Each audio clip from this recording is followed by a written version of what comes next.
Amis internautes, salam alaikum. Veuillez vous abonner sur votre chaîne Dakar Plus et n'oubliez pas d'activer la cloche de notification. Vous aurez des informations en temps réel ici au Sénégal et à l'extérieur.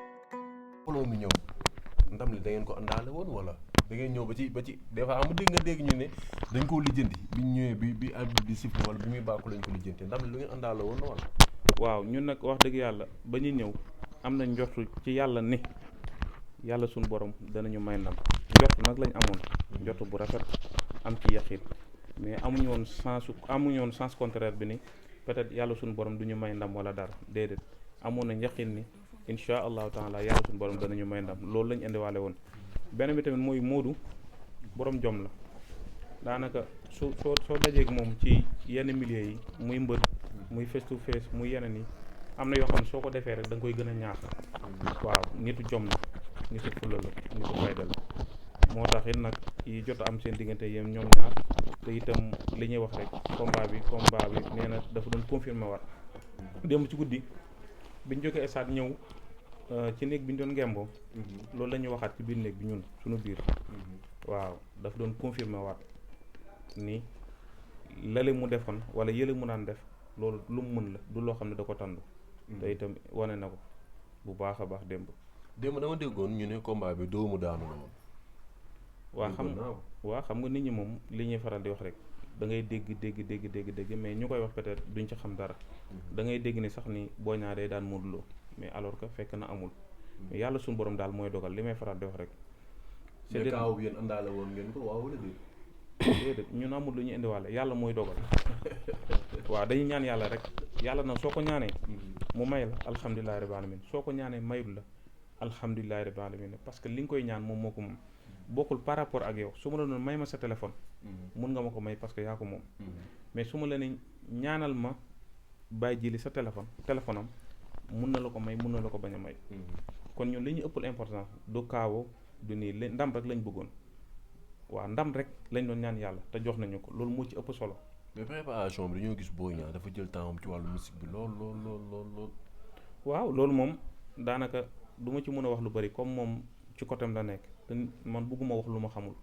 bëgguma tamit wax lu dul dëgg parce que mënumaa nekk li géntu moomu li nekk ci moom à 100% du ma xam mais bu dee ñun suñu côté la. mun naa ci tontu lu bare bari mais diw mii ñu war a dajeel dew ma ci côté am nekkuma fa lii moo tax mu tardé wala lii moo tax mu yéex su ma ko waxee rek wax naa lu amul te man d'habitude du ma wax lu ma xam waaw. alors Mor ci wàllu mystique bi dañu dégg ni que ki nga xamante ni moom moo di Modou Lo dafa am kër spécial boo xamante ni ay sëriñ rek la fa du yoo xam ne bokkut yow bokkut Sa Touba ak ki nga xamante ni moom moo di Serigne Cissé loolu da nga koy dëgg. déedéet mënuma ko dëggal. lu tax mënuma ko dëggal mooy dégguma ko maa ngi koy doog a dégg. d'accord gisuma ko itam. te it Modou waxuma ko. waaye tamit nag gëmuma ko. waaw gëmuma ko. parce que am naa yaakaar ni su amoon dinaa ci xam dara. d'accord waaw te loolu gisuma ko fenn. te itam du genre boobu nag wax dëgg yàlla. d'accord Modou nag naa leen xamal benn affaire li may faral di wax rek yàlla xam na ko nit ku gëm yàlla la. nit ku baax la waaye nit ku doylu ñu mu àndal la. d'accord parce que dama koy faral di wax. ñun ñëpp gënoon nañ nekk xale. di ànd ak Modou nekk xale ñun ñëpp ñu nekk xale. ñuy dégg Modou staff xale la yor ay booy lay àndal. lu nekk te teewul daf ñu doyloo woon xam ne ñun yàlla moo ñu boole ak ñun. ñun tamit yàlla boole ñu ak moom booba tey ñuy ànd mosuñu xeeb ci dara. ba tey ñu yegg ci fii nii lépp lu mbër di dégg ci làmb yàlla suñu borom def na mu dégg ko. kon xeebul ñu mu doon àndal démb ak barki démb. moo tax tey ba léegi ñu ko nit di ànd ak moom. ñun ñu doon ànd ak moom ba tey mun naa la wax bu fekkee am na ñu ci manqué itam bareetul. waaw te itam ñu fi manqué sax. du Modou moo leen dàq wala moo ne bàyyi ma wala moo def lu tax ñu tàqali ko ak moom. kon nit ku baax la. ñi mu doon àndal démb barki démb ñu la ko newaat di àndal ba tey. d'accord alors soo déggee ñu naan mbëru Pikine yi ñoom ñoo daan ki nga xamante ne moom moo di Boy Niang ndax démb bi mu ñëwee dafa indaale woon làmb ñi nga xamante ne Modou jot na leen daan parce que dégg nañ écho yu mel noonu. waaw man de gëmuma ko. dama yaakaar ne yàlla mooy daane. d'accord ndax lépp lu waay def am ci ndam. lépp lu waay def am ci ndam. nit def na ko am safaan ga. d'accord te jàmm moom ñaan rek la am. yàlla mooy dogal mbëri Pikine yooyu ñuy wax ne ñoo daan Boy Niang. bëri nañu Modou Lo mu daan leen.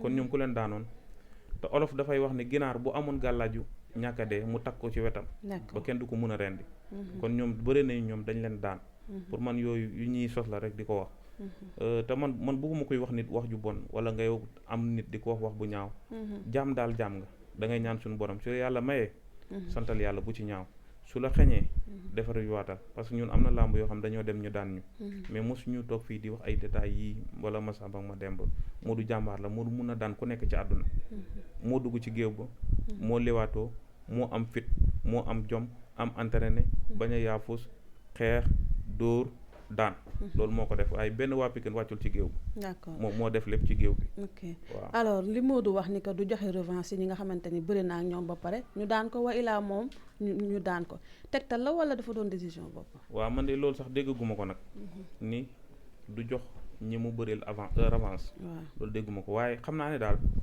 ñii muy bëreel nii bëgg-bëggam noonu bu yàgg d'accord ndax bi ñuy bëree ak Bombardier daf ñu doon wax ni su ma yàlla dogalee ma nekk roi des arènes diw ak diw laa bëgg a bëreel ñi nga xam ne bëreeguma ak ñoom muy ñii muy bëreel yàgg na bëgg bëree ak ñoom boobu contre Bombardier yàlla dogal sunu làmb jooju yàlla dogal li mu ci dogal ñu sant yàlla nag gëm yàlla bañ a découragé xam ne yàlla mooy dogal ñu gën a góorgóorluwaat ba yëg ci waat fii waaye dégg moom mu ne du ma may kii revanche wala dara te Modou nag d'habitude du gaaw waxee noonu dama dégg nga ne ñi mu lim diw ak diw ñi mu lim dafa jeex wala des na ñeneen.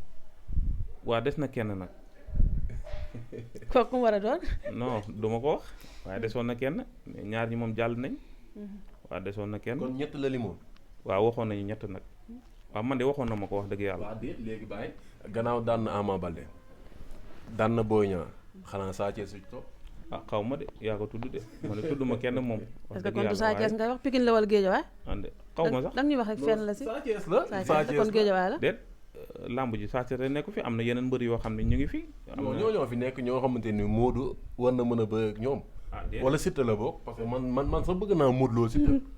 ah Modou Lo Siteu waaw loolu de moom Modou la ak staff bi ñi nga xam ne ñoo yor wàllu woowu gisoo tamit rëg-rëg wala non Sa Thiès sax déggoo nee na loolu Modou la ak staff bi kon Sa Thiès la. déedéet waxuma loolu yow yaa ma tudd Siteu non yaa ma tudd Siteu non non man maa bëgg Modou Lo ak Siteu. nga ne loolu Modou Lo la ak staffam. dégg kon ma ne kon Sa Thiès la. déedéet dama ni combat yi li ma bëgg a wax mooy dama ni combat yi Modou moo ko jël ak staff bi parce que kenn ku ne dafa am lu mu yor xam nga tey man aw ma doole bu may demee di jàppale Modou Lo contact yoruma tamit wàllu diw bi lañ war a jël wala lii du ma technicien ci wàllu làmb mënuma ko tamit préparer entraînement mënuma tamit nekk sécurité man li ma xam te nekk ca mooy côté mystique ak li nga xam ni suñ ci waree waxtaan dama ci waxtaan ak moom ak li nga xam ni ñun ñu nga xam ne seq na ko ñu mun nañu wax ni ah lii laa bëgg ak lii ak lii ak lii ñu ne ko alhamdulilah baax na. mais ñaari combat yi ban moo ci gën a entre Modou Lo Sa Thiès wala Modou Lo Siteu ban moo la ci daaxal parce que fii nag da ngeen fa amee revanche de. wala sax rëg-rëg dina baaxal question bi. ñëwaat ci question bi waaw Modou Lo Sa Thiès da ngeen fa amee revanche ndax Balla Gaye da leen daan ñaari yoon. Modou Lo ak Siteu. ba tey tam mën naa ne da ngeen fa amee revanche ndax Siteu Papa Sow la mujjee daal. Papa Sow Modou Lo jamono jii rek. waaw man moom Modou Lo ban moo ci gën a Modou Lo Siteu bëgguma ko. ah boobu loo déedéet lu tax. li tax bëgguma ko mooy dafa am benn magu Siteu bu takk raku Modou Lo bu mu bokkal benn baay kooku day ànd ak Siteu day ànd ak Modou Lo benn bi tamit Siteu fu mu taxaw na ne Modou Lo suma mag la Modou Lo fu mu taxaw ne Siteu suma rax la yàlla boole leen nag ñoom ñaar wax dëgg yàlla ñu am relation bu rafet te problème mu deret moo am keroog Modou benn jour mu ngi koy wax di nga dem ak Siteu problème mu deret dafa am wax dëgg yàlla moo tax man mu bëgguma ko wax dëgg yàlla. Sa Thiès Modou Lo. Sa Thiès mi ngi ci combat yi. waaw non mais su ñaari paree avance bi ngay jël Boy Niang da nga jël avance su Ama Baldé. déedéet waaye boobu Ama dafa blessé woon Ama blessure bi mu blessé woon moo tax Modou jëloon avance Boy Niang pour bëre ak moom su paree doogee parce que xamuloon kañ lay wér loolu moo taxoon mu jëloon kooku noonu mu jëloon Boy Niang léegi Ama Baldé tamit ci biir Modou Lo la njëkk a jël balaa mu jël Gris Bordeaux di am ñaari avance. waaw kenn ku ne benn combat nga jëloon sa morom blessé léegi nag bi Modou Lo blessé am Modou Lo moo njëkk a blessé Ama jël Gris am yaakaar ne balaa muy wér balaa Modou Lo di wér dina mën a bëre Gris yàlla dogalu ko bi Ama blessé Modou jël Boy Niang yaakaar ne balay Ama di wér dina mën a bëre Boy Niang yàlla suñu borom dogalu ko loolu moo indi ñaari avance waaye du dafa tëb rek dem jëli ñaari avance. kon dafa mel ni ki nga tudd loolu moom. waaw rëg-rëg xam naa man moom dama lay wax li may wax sax dama koy continuer di waxaat Modou su ma ko doon misaal dama naan la mooy oto ndaraan si digg tali mooy tuul benn fa fekk yóbbu waaw mooy tuul kenn mooy tuul dara te itam nag wax dëgg yàlla nag war ngeen koo xam léegi nag mbër yi ñuy wax ne ñoo gën a dangereux gën a naqaree bëreel Modou dafa bëri ñoom daan leen ci bëri ak xeex beneen bi tamit mooy dafa nekk mbër boo xam ne kenn mënu ko natt ci dara dara loo ko mën a natt amul maanaam foo dem rek da nga ko fekk feneen pourtant adversaire yu bari sax loolu moo gën a def loolu lañ gën a am problème am parce que fi ñuy xaar Modou ak fi ñuy fekk Modou bu ñu duggee ci géew ba du doon benn waaw loolu bokk na ci li nga xam ne moo leen di gën a sonal ñoom Modou amul ku muy tiit amul ku muy ragal mbëri kay ñoo ko war a moytu waaye warul moytu kenn parce que mooy buur bi kon li moo doon wax naan damay bëree ba bàyyi jël couronne bi yóbbaale ko loolu da ngeen koo bëgg a dëgg ñu ngi koy ñaan yàlla suñu borom de te di ci am njort bu baax nag di ñaan yàlla mu defal ko loolu rek lañ bëgg yal nañu ko yàlla boole defal mais sax xam nga loolu mosu fee am ba bàyyi jël couronne bi teg ko sa koñ ne booyee foo leen ci ku gañee jël loolu tamit yomb na loolu de déedéet lépp lu am rek ci benn la commencé di doog a amaat da ngeen ko bëgg commencé waaw ko est-ce que mos nga gis roi des arènes bu bëree ci 2 mois mu bëree ci ñaari combat mosul am non gisaguma ko mi ngi doog a am Modou Lo ko njëkk a def lee tamit yàlla na ko njëkk a def mbëre ngi doog a bëree takk ngeen mu takkul gàllaay waaw maa ngi koy doo gis man de wax dëgg yàlla maa ngi koy doo bëgg gis mu amaat encore waaw mu defaat loolu encore d'accord mais dañu gis sax ñu bëri sax ñoom ñoo def seetlu boobu que démb yéen sëriñu Modou Lo yu ñàkk loo leen laal démb ci arène bi gis nañ Sa Touba ak rotation bi yow nga bàyyi ba ñëpp dem nga dem wéet ak Modou Lo di am loo ko dégg nit ñi nee xaw ma da ngeen laal lu ngeen laal démb laaluñu dara ñaan yàlla suñu borom li may wax rek yàlla suñu borom daal lañ ñaan yàlla may ñu ndam beneen bi tamit mooy li may wax rek sama maam góor gi Abdoulaye Cissé borom jaamal dafa am benn wax bu mu daan wax boo tuddee Seydi Hadji Malick mu ne fa bëggu mooy daa neex a bëgg loolu la daan wax mais Modou Lo tamit daa neex a bëgg waaye daa neex a jàppale waaye daa neex a àndal tamit lu tax fit ba lu tax jom ja lu tax mën a bëree gi lu tax mën géewam lu tax jomam lu tax mun xeexam lu tax bandi géewam kon kooku daa neex a bëgg yaa ngi koy tàgg de waaw ak lan d'accord mais tamit li nga xamante ni moom moo di mbëru Parcelles yi dañu gis ni que digganteem ak ki nga xamante ni moom moo di Ama Baldé dañu absenté woon kenn gisul leen ñu bëri nee nañu dañoo jotee ak Modou Lo mais démb dañoo gis ñu ñëwaat lan moo xew ci entre temps ci diggante bi ak mbëru Parcelles yi ak Modou Lo non Modou nag suñu waxantee dëgg moom amul benn problème ak mbëru Parcelles yi du combat bi du combat bee passé mbëru Parcelles dañ leen di sant dañ leen di gërëm parce que ñu ngi jàppalante ñoom ñëpp seen biir yaa ngi dégg mosuñu am problème nit ñi daal dama yaakaar ne lu baax bëgguñu ko lu tax safaan rek la ñuy xool di ko wax Modou su ànd ak mbëru Parcelles ñoom ñëpp Parcelles lañ dëkk ñooy jàppalante liñ seq ñoom ñoo ko seq jàmm moo am salaam moo am waaye yàlla xam na ni amuñu benn problème parce que ñoo doon nekk ak Modou guddeeg bëccëg suba ngoon di ko jàppale contact même contre Ama Baldé même bi encore fi ñu nekkoon rek fa lañ ko defaat waaw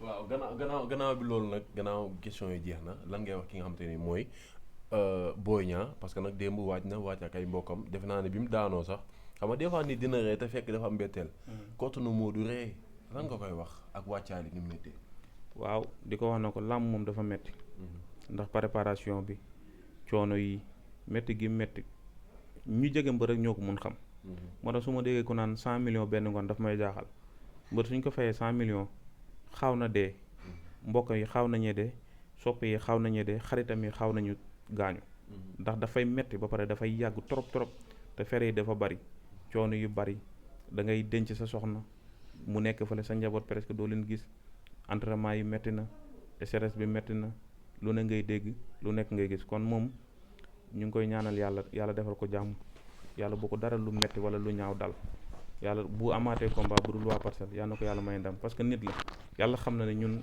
yéenuñ kenn lu bon li may wax rek jàmm lañ ko yéene salaam lañ ko yéene duñ ko dépassé duñ ko wax lu ñaaw muy moom muy keneen nit la doomu aadama la yàllaa dogal boole ñi Modou Lo ñu far ak moom am ñeneen ñu far ak moom làmb la woon rek kenn mën defar fépp man damay wax rek man waa Boy Niang su ñëwoon bokk ak ñun toog seetaan làmb sax awma ci benn jafe-jafe parce que kenn ku ne yàlla moo lay tànnal fi nga far kon ñun ñëpp far rek lañ def kenn ku nekk nag baadoolu rek mooy def ne ki ma faral kese moo am leneen amut boo gisee keneen di bugg a dee di bugg a rey sa bopp yàlla moo la tànnal ne kii ngay àndal ñun yàlla moo ñu tànnal Modou Lo kon ñu ngi koy wax ndaw la xale la na gën a góorgóorluwaat ñun njëkkoon nañ fi bëree combat royal yàlla xëj ñu ko mais bi mu jotee kenn mënu ci dara dafa ñëw. d'accord mais dañu gis ki nga xamante ne moom moo di papaam De Gaulle démb ñu ni bi nga xamante ni si kii Boy Niang daanu na dafa mer ci kawam acharné wu ci kawam ba sax di ko wax ay mots yoo xamante ni si mooy loolu en tant que père ak li nga xamante ni dal na ko démb ak mots yooyu noonu est-ce que tamit war na ko wax koo xamante ni dafa am defet ak moment boobu mu toll. loolu de moom man gisuguma ko itam parce que démb tey xaw naa xat tuuti waaye su fekkee am na rek peut-être jikkoy nitu ko dal waaye jikkoy papay doom la ndax nit ku jur doom wax dëgg yàlla defe naa ne lu ko nit ñi bëgg-bëgg yow yaa leen ko war a gën a bëgg kon defe naa ne ñi ciy wax yëpp nañ xam ne diggante papa la ak doom te déggool moo gën a bëgg doomam nit ñi parce que deretam la nit nag peut-être fekkee yenn yi am nañ peut-être njuumte la parce que ku dul jum doo nit mais ku dëkk si jum tamit doo nit man loolu rek laa ko jàppee waaw waaye nag na ci nit ñi def ndànk parce que diggante papa la ak doom moo ñu ko gën a bëgg foofu te du ko wax lu bon parce que déggul lu mu daj ñi koy wax ñëpp fi déggul jaar ak li mu daj ci Boy Niang kenn daju ko ci. d'accord kon loolu su ma sañoon nit ñi dañ ciy génn. d'accord waaw alors Modou ni nga xamante ne enchaîné na ko combat bi maanaam tey jël na ki nga xamante ne moom moo di Ama Baldé jëlaat ki nga xamante ne moom moo di Boy Niang mu doon dat yoo xamante ne soreewuñu avant dafa toogoon lu yàgg bëriwul est-ce que day continuer noonu wala dafay toogaat xaaraat lu bëri. ndax dafay jëlaat combat léegi. waaw maanaam continuer daal enchaîner affaire yi. waaw li ma doon wax rek moom laa ci waxaat barki démb lañ jógee ci làmb man li ma gënal mooy mu toog mu noppali ko tuuti nag. waaw benn bi tamit mooy wax naa la ko combat yi du loo xam ne da ko programmé woon. combat ban si. ñaari combat yi. programmé wu ko non comme ça bëree bi dem bëree waat bi non dafa am loo xam ne da lay dab benn avance la jëloon. beneen avance bi da ko dab. combat yi yàgg lool mais mu bëree ko moo ko gën a noppal. que muy xaaraat di def leneen ak leneen. mais bi mu commencé bëree ba léegi lii mi ngi koy doog a dal. mi ngi koy doog a def. kon donc duut loo xam ni yoonu tool la wala da ko bëggoon déedéet da ko dab ci yoon bi. waaw d'accord mais par rapport ak ki nga xamante ni moom moo di làmbu Ama Baldé ji ak ki nga xamante ni moom moo di Boy Niang ban ngeen toog gën cee tiit wala ngeen ni tey jii ne est-ce que dina baax ci ñaari combat ya. tiit moom amu ci. waaw parce que li may wax rek. koo dégg mu naan sama yaakaar dafa tasoon. dafa yaakaaroon kenn ku dul yàlla. d'accord mais yàlla doo ko yaakaar mukk sa yaakaar di tas. moo tax ginnaaw jàmbi bi mu ragalee yàlla pare wax naa la ko amatul kenn koo war a ragal. d'accord te ragal dafa bokk ci yab yàlla te tiit moo ragal a yem. kon mosuñu ci tiit kenn. parce que déggoo lu mu la wax man Modou boo taxoon bëre mi ak adversaire yi damay gëm ne bu demee moo leen mën da leen di dóor da leen di duuma da leen di daan. man loolu laa mos a jàpp loolu laa mos a gëm. ñun ñu jàpp loolu gëm loolu nag amul lu ñuy tiit amul lu ñuy ragal. ragal yàlla rek lañ ko def ñun. d'accord sama naataango wax na ko léegi mais dama ci rebondir comme ki nga xamante ne moom moo di Modou Lo li mu wax mooy que day téye couronne bi ba mu neex ko mu jox ko waa ko ñoom ñu koy fowee ñu bëri Sénégal dañoo jàpp ni que dafa yëg foofu succès ba tamit confiance bu ëpp la maanaam yëg boppam ci Modou Lo ndax loolu mu wax. waaw léegi nag jaam dafa amatul droit wax bëgg-bëggam. dëgg la nit ku ne sa métier. yéen ñi sax télé ngeen bëgg am. dëgg la waaw léegi nag noonu la mel. ci gàttal mais téye couronne bi tamit. waaw téye couronne bi waaw yéen bëggu leen téye télé yéen. mais dañuy bàyyi ñeneen ñu ñuy liggéey. waaw dañuy bàyyi ñeneen ñu moom tamit pare jox ko waa Parcelles la wax bàyyi leen ko. ñoom tamit ñu continuer dem seen yoon. jaam bu ne am na droit wax li mu bëgg. te itam mboolem ku ma sa jël roi des arènes soo ko waxee soo ko waxul boo loolu ngay ñaan yàlla sa borom. mais kay ñaanul yàlla keneen ñëw daan ko. li mu bëgg kay muy ñaan ko suñu borom parce que xam na ni yàlla mooy maye te loolu yàlla mën na ko kay te moo ko mën. mu ñaan ko yàlla. nit jaam li nga bëgg da nga koy wax yàlla. mu def ko bëgg-bëggam la mais du affaire succès ak nangam mu dépassé na yooyu nag wax dëgg. dépassé na ah waaw wax dëgg yàlla ay yëg sa bopp ak succès yi non. yàlla bindee ko sax façon boobu. d'accord. gannaaw loolu nag gannaaw loolu waaw.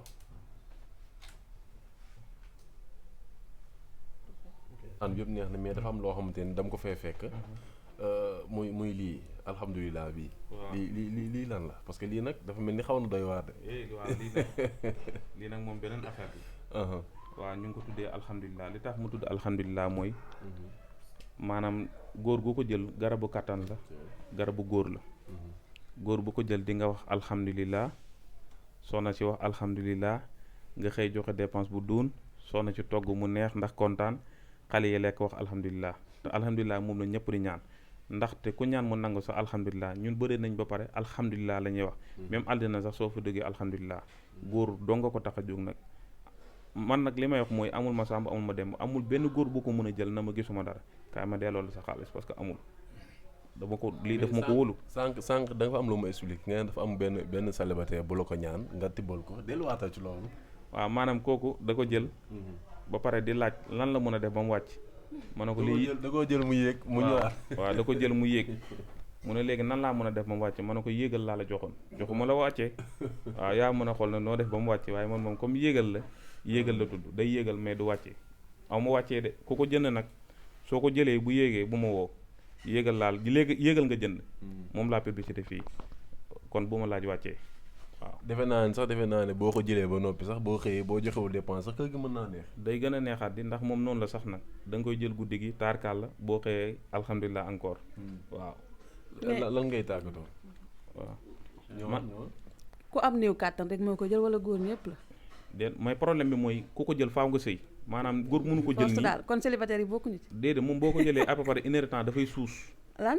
waaw moom loolu mooy problème bi nag du da nga koy jël.